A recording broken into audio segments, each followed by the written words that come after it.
কি গরমে সবাই কেমন আছো বলো তো? গরমে সত্যি ভালো থাকাটা মুশকিল। এত গরম পড়ছে না, কবে যে বৃষ্টি হবে। তা ভাবছো তো যে আজকের লাঞ্চের থালিতে কি আছে, যেরকম ভাবে দেখাচ্ছি। আজকের লাঞ্চের থালিটা কিন্তু হেভি ভালো ছিল জানো তো। এই গরমে খেতে না ইচ্ছা করলেও এরকম লাঞ্চের থালি দেখলে না এমনিই খেতে ইচ্ছা করবে। তা চলো কি আছে তোমাদেরকে বলি। আর এরকম লাঞ্চের থালি হলে না আমি খেতে কিন্তু খুব ভালোবাসি। তোমরা তো জানো আমি একটু পেটুক মানুষ, খেতে অতিরিক্তই ভালোবাসি। তা কি আছে চলো তোমাদেরকে বলি। তো এখানে করে নিয়েছিলাম মুসুরির ডাল, টক ডাল, শুকনো লঙ্কা আর হচ্ছে সর্ষে ফোড়ন দিয়ে, জানো তো। আর এই আমের চাটনিটা তো সবসময় ঘরে কড়াই থাকে ফ্রিজে।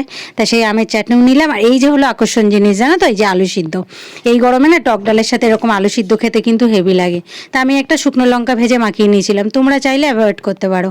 আর এখানে করেছিলাম হচ্ছে ভেন্ডি, আলু আর চিংড়ি মাছ দিয়ে একসাথে ভেজে নিয়েছিলাম। আর হচ্ছে ঠান্ডা এক বোতল জল, কটুকরো শশা। তো কেমন লাগলো অবশ্যই কমেন্টে জানিও। আর ভালো লাগলে একটা লাইক করতে ভুলো না। আর এই গরমে সবাই